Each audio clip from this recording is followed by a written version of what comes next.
perkenalkan nama saya Anissa Gloria Natasha Bruce Sembiring dengan NIM 200306072 dari Peternakan C, Fakultas Pertanian, Universitas Sumatera Utara. Nah, di sini saya akan menjelaskan praktikum dari produksi ternak unggas, yaitu biosintesis dan juga proses terbentuknya telur. Dengan dosen pengampu Ibu Tati Fidiana Sari, SPT MP. Nah, yang pertama saya akan menjelaskan sistem reproduksi dari unggas betina atau Gallus domestica. Organ reproduksi dari unggas betina itu terdiri dari satu ovarium dan juga satu oviduk. Nah, yang pertama saya akan menjelaskan ovarium atau gambar aslinya dapat dilihat di sini. Nah, ovarium ini merupakan tempat sintesis hormon steroid, gametogenesis, perkembangan, dan juga pemasakan kuning telur.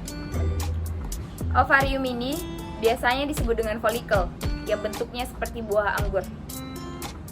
Nah, ovarium ini letaknya berada di dalam rongga perut yang berdekatan dengan ginjal sebelah kiri.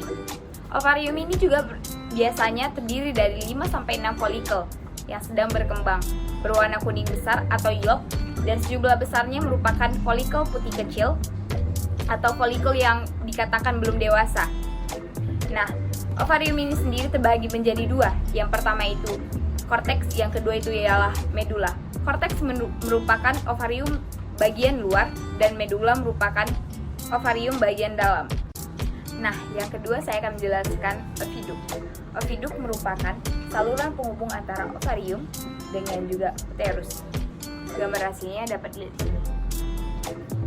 Bentuk dari oviduk ini sendiri panjang berkelok-kelok dan setiap ujungnya itu melebar seperti corong. Nah, oviduk ini terbagi menjadi 5. Yang pertama itu ada infundibulum, merupakan bagian yang paling atas. Yang kedua itu ada magnum. Yang ketiga itu ada isthmus. Yang keempat itu ada uterus. Dan yang terakhir adalah vagina. Nah, selanjutnya saya akan menjelaskan proses terbentuknya satu butir telur serta lamanya proses tersebut terjadi. Yang pertama ialah ovarium, di mana dalam ovarium ini terjadi proses ovulasi atau pelepasan yolk yang telah matang, di mana yolk yang telah matang akan jatuh dan ditangkap oleh infundibulum. Infundibulum ini merupakan bagian teratas dari oviduk, di mana infundibulum ini panjangnya sekitar 9 cm. Di dalam infundibulum ini terjadi proses pemasakan selama 15 menit. Nah, infundibulum ini sendiri berfungsi sebagai tempat penangkapan yolk yang telah matang. Nah, dengan gerakan peristaltik, ovum yang ada di dalam yolk akan jatuh ke dalam magnum. Sebelum ke magnum, yolk akan berjumpa dengan simpang magnum, di mana jika ada spermatozoa di sini, maka ovum akan mengalami proses perkawinan atau proses fertilisasi. Kemudian, ovum tersebut akan masuk ke dalam magnum, di mana magnum ini merupakan bagian terpanjang dari oviduk, di mana panjangnya bisa mencapai 33 cm. Nah, magnum ini sendiri berfungsi sebagai tempat sintesis albumin kental dan cair, serta tempat sintesis galaza, di mana di magnum ini proses di magnum ini terjadi selama 3 jam. Nah, dari magnum akan masuk menuju isthmus. Isthmus ini panjangnya sekitar 10 cm, dan di dalam isthmus ini terjadi sintesis membran kerabang, di mana membran kerabang tersebut tersusun dari serabut protein yang berfungsi untuk melindungi telur dari mikroorganisme yang ingin masuk. Dan di dalam isthmus ini juga terjadi pengekskresian air yang ingin masuk menuju ke albumin selama 1 sampai dengan 2 jam prosesnya.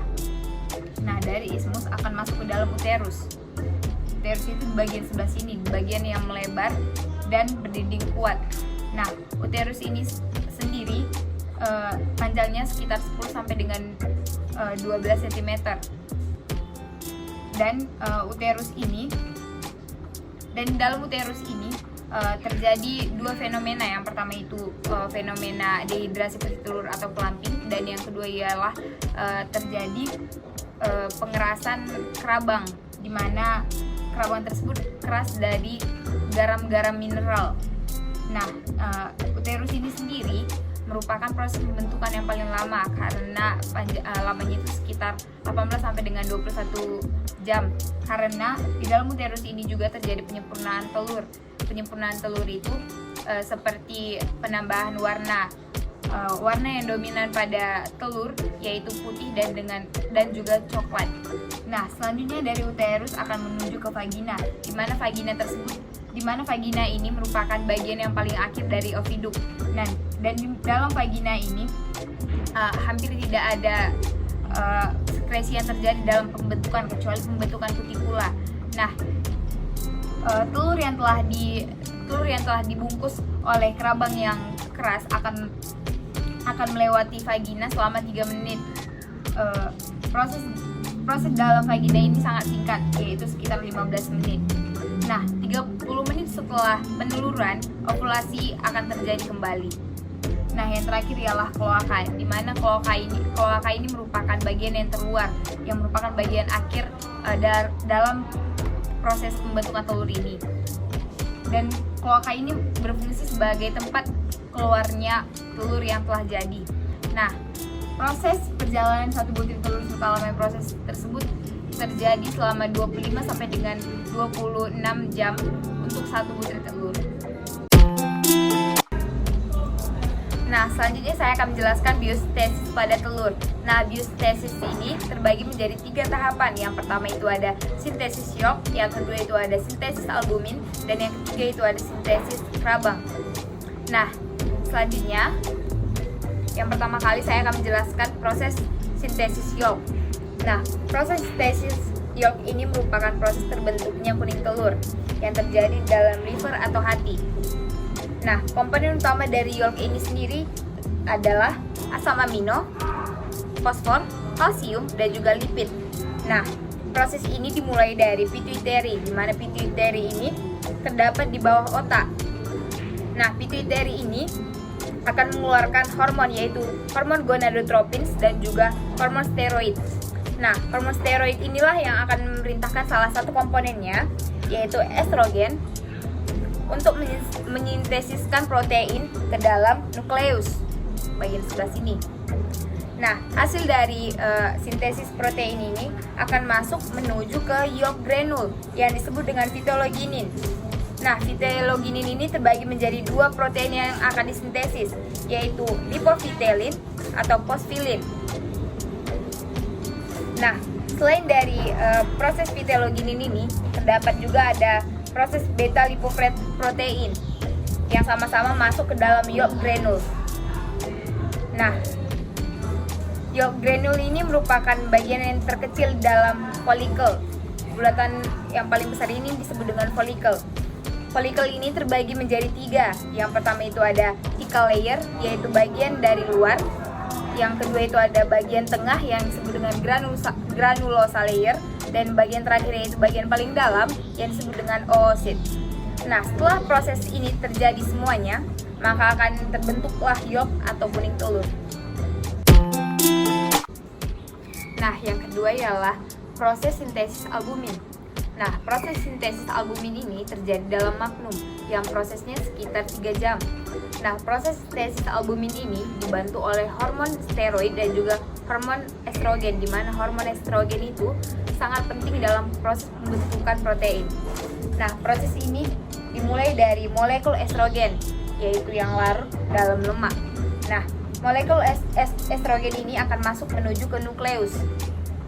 Nah, setelah dalam nukleus, molekul estrogen ini akan masuk dan diikat oleh reseptor estrogen atau estropilin 1. Nah, setelah itu akan dibentuk menjadi kompleks reseptor estrogen tak aktif. Kemudian dibentuk lagi menjadi kompleks reseptor estrogen aktif atau estropilin 2 yang disebut juga dengan 5S. Nah, 5S ini akan masuk ke dalam nukleus. Nah, di dalam nukleus ini 5S ini akan berinteraksi dengan kromosom, di mana akan membentuk gen mRNA. Nah, mRNA ini akan keluar menuju ke ribosom setelah terbentuk. Nah, setelah itu di sini akan terjadi proses laktasi protein yang lebih spesifik. Salah satu contohnya yaitu asam amino. Nah, setelah itu akan terbentuk albumin. Nah, yang terakhir ialah sintesis Krabang, di mana sintesis Krabang ini terjadi sebelum telur masuk ke dalam uterus. Pada saat itu, telur masih berbentuk yolk, di mana yolk ini sudah dibungkus oleh albumin di dalam magnum dan juga sudah dibungkus oleh kelenjar Krabang di dalam ismus. Nah, proses ini terjadi dalam magnum selama 3 jam dan juga di ismus selama 75 menit. Nah, skema dari sintesis ini dapat dilihat sebagai berikut. Nah, proses sintesis Krabang ini terjadi karena adanya kalsium dan juga ada ion karbonat. Nah, sumber utama dari bikarbonat yaitu hasil metabolik mukosa sel kelenjar Krabang, yaitu karbon dioksida dan juga air yang dibentuk menjadi ion karbonat karena adanya enzim karboni anhidrase yang kemudian masuk ke dalam cairan dalam kelenjar Krabang yang akan berubah menjadi HCO3 negatif atau ion bikarbonat. Nah, ion bikarbonat ini akan melepaskan H positif atau hidrogen yang masuk ke dalam mukosa sel kelenjar Krabang. Nah, kemudian kalsium dalam plasma darah mukosa sel kelenjar Krabang akan masuk ke dalam cairan dalam kelenjar Krabang, kemudian akan bersatu dengan ion bikarbonat yang akan membentuk kalsium karbonat ataupun yang disebut dengan Krabang. Nah, hidrogen yang terlepas dari ion bikarbonat tadi akan masuk ke mukosa sel kelenjar Krabang, di mana pada mukosa sel ini sudah ada sebelumnya hidrogen, di mana kedua hidrogen ini akan masuk ke dalam plasma darah yang akan membentuk 2H positif atau buffered by HCO3 negatif. Dan proses sintesis Krabang telah selesai.